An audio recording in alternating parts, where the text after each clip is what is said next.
Hello বন্ধুরা, কেমন আছো সবাই? আশা করি সবাই ভালো আছো এবং সুস্থ আছো। আজ কেওনঝড় ভ্রমণের শেষ পর্ব। এই পর্বে আমি যে জায়গাগুলি তোমাদের কাছে তুলে ধরবো, সেই জায়গাগুলি যদি না যাও হয়তো কেওনঝড় ভ্রমণ অসম্পূর্ণ রয়ে যাবে। তাই ভিডিওটি স্কিপ না করে শেষ পর্যন্ত দেখো। আশা করি তোমরা নিরাশ হবে না। দারুণ সুন্দর লাগবে, দারুণ জায়গা, দেখতে থাকো।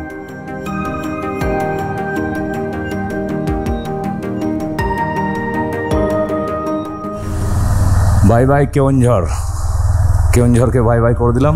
এবার চলো রাস্তা ঘুরে ঘাড়ে বাড়ির দিকে। মন্দির আছে কেওনঝড়ের টাউনের মধ্যেই, বেশ সুন্দর মন্দিরটা, লক্ষ্মী মাতা কা মন্দির। এখন যাচ্ছি খিচিং টেম্পল। এখানে আমাদের মাননীয় রাষ্ট্রপতি কদিন আগেই এসেছিল এই মন্দিরে, বহু পুরনো মন্দির। এখান থেকে রাস্তা মোটামুটি ওই 48 কিলোমিটার মতো কেওনঝড় থেকে রাস্তা। আর চলে এসেছি, আর 3 কিলোমিটার মতো আছে। এই জায়গাটা দেখছি মানে সব বাড়িতে বাড়িতে রাস্তার ধারে ধারে দেখছি সব মূর্তি বানাচ্ছে পাথর কেটে।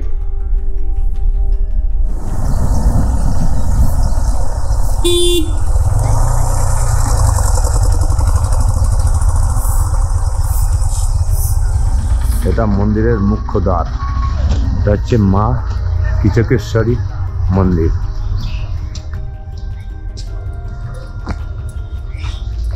মন্দিরের প্রবেশদ্বারের ঠিক বাঁ দিকে আছে জুতা রাখার জায়গা। 5 টাকা করে নেয়, এখানে জুতা রেখে মন্দিরে প্রবেশ করতে পারবে। এসছি এখন মা কিচকেশ্বরী মন্দির, এই যে পেছনে মন্দির।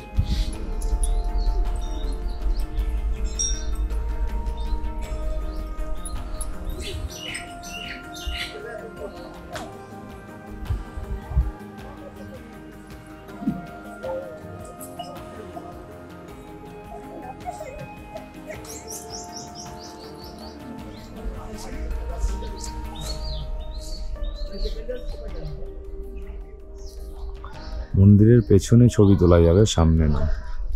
দর্শন হয়ে গেছে, এবার এখান থেকে যাব ভীমকুণ্ড। দেখা যাক কতক্ষণে পৌঁছাতে পারি। চললাম এবার ভীমকুণ্ড। এখান থেকে 63 কিলোমিটার রাস্তা দেখাচ্ছে, টাইম দেখাচ্ছে 1 ঘন্টা 55 মিনিট, মানে লোকাল রোড বলে মনে হয়। ম্যাক্সিমাম রাস্তায় যখনই যাচ্ছি জঙ্গলের ভেতর দিয়ে। এখানে একটা দারুণ মন্দির আছে।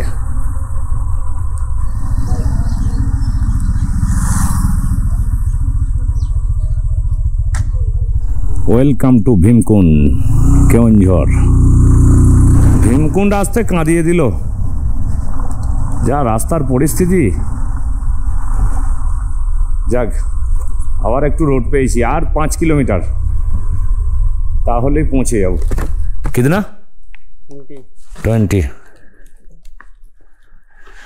পার্কিং চার্জ নাকি। পৌঁছে গেছি ভীমকুণ্ড।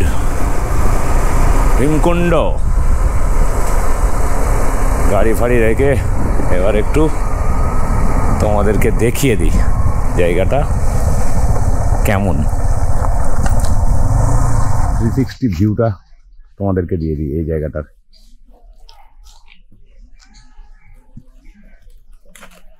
এই দিকটা ওয়াচ টাওয়ার আছে, এই দিকটাই, ওই যে দূরে ওয়াচ টাওয়ার, যাবো সব দেখাবো। আর এইখানে আছে আমাদের বড়শালী ভীমজি, বিশাল ভীমের স্ট্যাচু।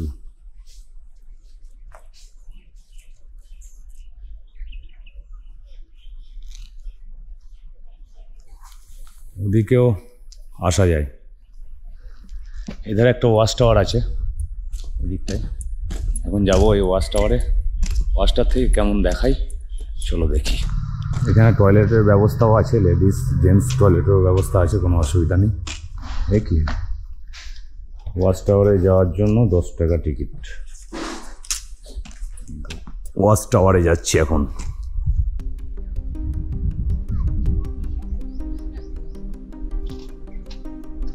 এটা হচ্ছে বৈতরণী নদী। বৈতরণী নদীর ওপর একটা ওয়াচ টাওয়ার আছে। আমরা এখন যাচ্ছি সেই ওয়াচ টাওয়ারটা দেখতে। দিকটা খুব গিরিখাতের মতো লাগছে, দেখো খুব গিরিখাতের মতো লাগছে। নদীটা এদিকে বয়ে যাচ্ছে, পুরো মনে হচ্ছে গিরিখাত। দেখো হেভি লাগছে, হেভি লাগছে, দারুণ জায়গা, দারুণ জায়গা। না এলে মিস করতাম, একটু কষ্ট হলো অনেকটা, না এলে মিস করতাম।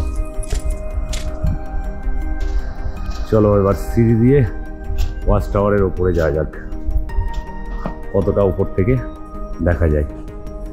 10 টাকা যখন দিয়েছি তখন একটু উপর দিয়ে যাওয়া যাক নাকি।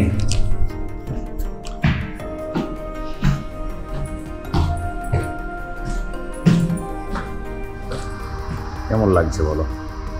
কথিত আছে এই ভীমকুণ্ডে নাকি জ্বলন্ত সূর্যের নিচে ক্লান্ত দ্রৌপদী যখন অজ্ঞান হয়ে গিয়েছিলেন, তখন পঞ্চপাণ্ডবদের মধ্যে সবথেকে বলশালী ছিল ভীম।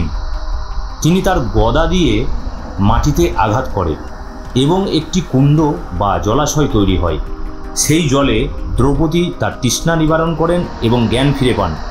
সেই থেকেই এই জায়গাটির নাম ভীমকুণ্ড বলে পরিচিত।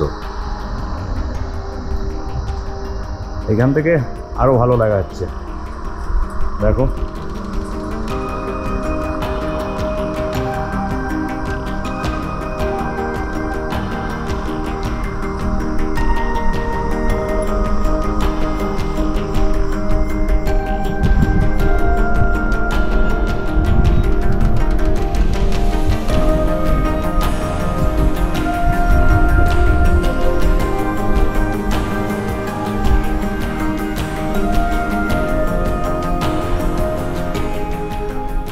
নদী থেকে কতটা উঁচুতে ব্রিজটা করেছে দেখো, মানে ওয়াচ টাওয়ার পর্যন্ত।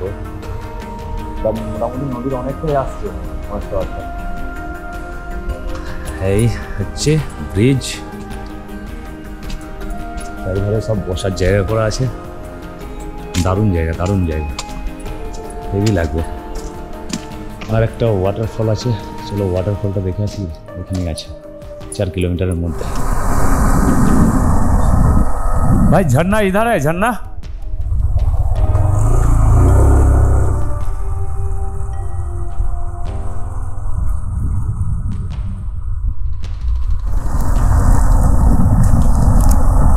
একটা মন্দির আছে, মন্দির।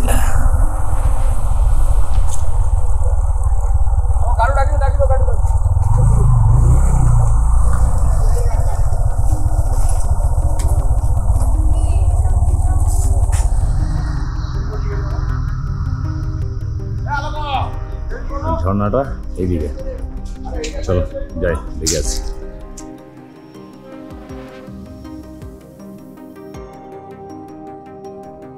আমরা ছিলাম ওই দিকটায় ওয়াচ টাওয়ারটা, আর ঝর্ণাটা হচ্ছে এখানে। জলের ফ্লো বেশ ভালো আছে।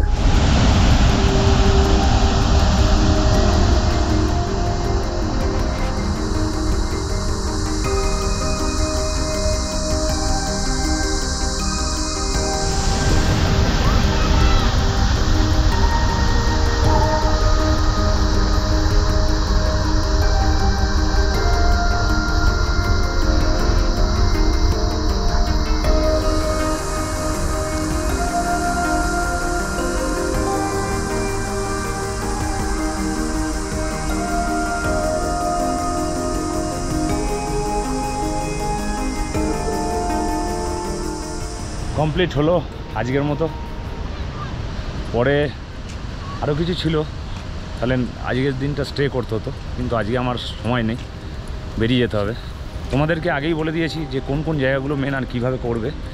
তবে আজকের ভিডিওটা এখানেই শেষ করলাম। যদি ভিডিওটি ভালো লাগে অবশ্যই লাইক শেয়ার কমেন্ট করো, আর বন্ধুদের সাথে শেয়ার করো, আর আমার চ্যানেলটি সাবস্ক্রাইব করে রেখো এরকম নিত্য নতুন ভিডিওর জন্য। ভালো থেকো, সুস্থ থেকো। আজকের মতো এখানেই, টাটা।